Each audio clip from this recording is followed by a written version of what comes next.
Hey, we're going out to the West Coast to get stoned. How about that for silly?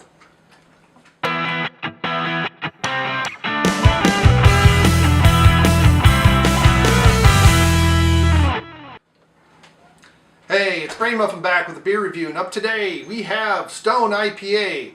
This is kind of one of the beers that started it all, I think. This is Stone initiated. Yeah, this is the IPA that initiated Stone Brewing's reputation for hops and exposed a budding world, blah, blah, blah. I'm not going to read it. Here, freeze frame, and you read it. So let's get going.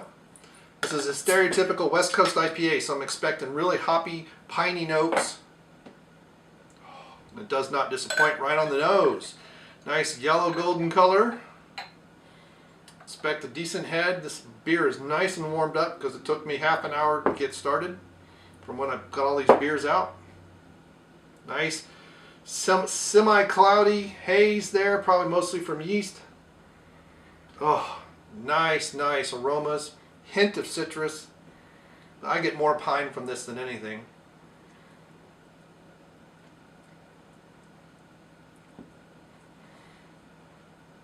There's been some talk recently on Twitter amongst some of my friends about mouthfeel. And hopefully I don't do any faux pas here, but I do get a decent mouthfeel out of this. Now, mouthfeel is a noun, so I have to use adjectives to describe what I mean by that. So sometimes some beers will give you a real creamy or milky, say like a milk stout should almost feel like you've got chocolate milk with, or just milk in there. And so the lactose sugars kind of give you this feel of a more fuller feeling too. So with this one, I have the hops, and about mid-mouth I get the malt kind of comes up, especially when it's been sitting out and it's the right temperature, which this is very close to the right temperature. So they're going to balance each other out.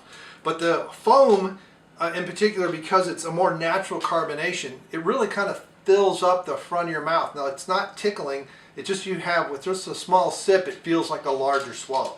So that is what the mouthfeel for this one is. It kind of has a full feeling, and no pun intended. And then mid-mouth, you get that bitterness and the malt sweetness kind of dancing back and forth and around, especially if you swirl it. And that is also part of the mouthfeel. So you get a little bit of a bitterness and a little bit of sweetness kind of blending together and swirling about your tongue. So that's what I mean in this case about mouthfeel. And the little dog is doing something.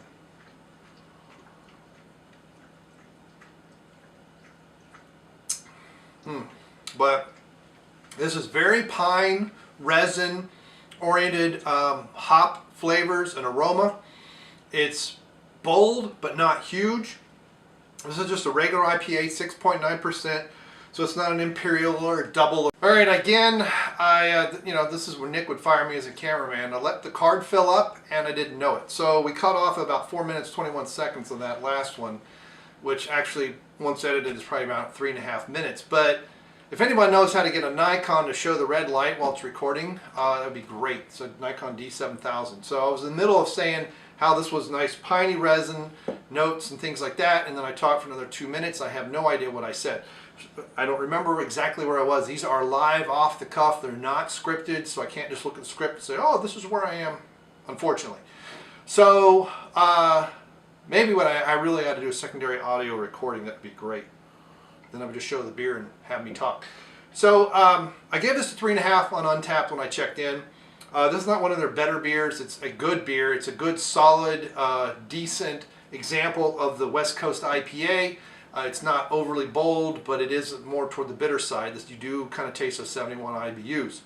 I talked about how much better it is on draft, and which it is. I've had it on draft a few times. This will pair with just about any food you want.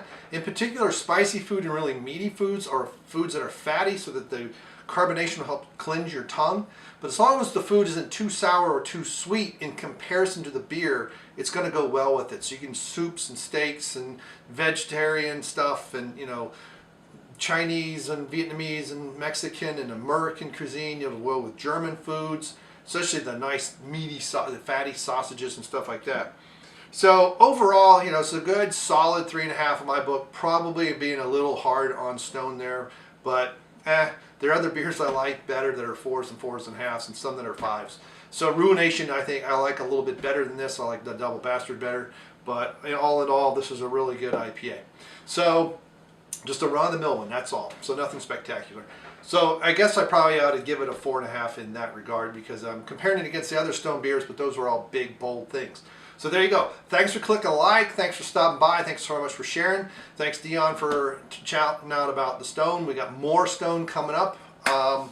We've got some, I'm trying to get some of that. Stone has a couple different ones of the tangerine stuff. Jungle Juice was out of stuff when I went the other day, so waiting for some more stuff and got in. And we've got some requests coming, some from Washington State, and that's great. So there you go. All right, thanks for everything, and we'll see you later. Goodbye. All right, I'm a testing. I don't have my thing. You're doing a recording today, right now? Yes. I'm going to do 3 that I don't think you'll like. Because they're hoppy and malty and okay. burnt coffee flavor. Every time I update apps on this phone, things get slower. Now, I got it aimed wrong again.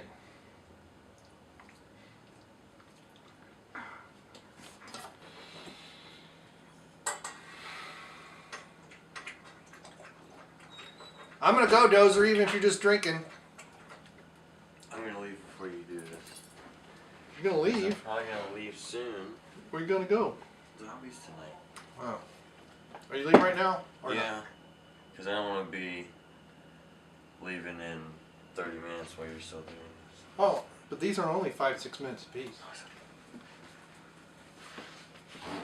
Alright, just laugh at me. Well, feed your dog cheese while I'm gone.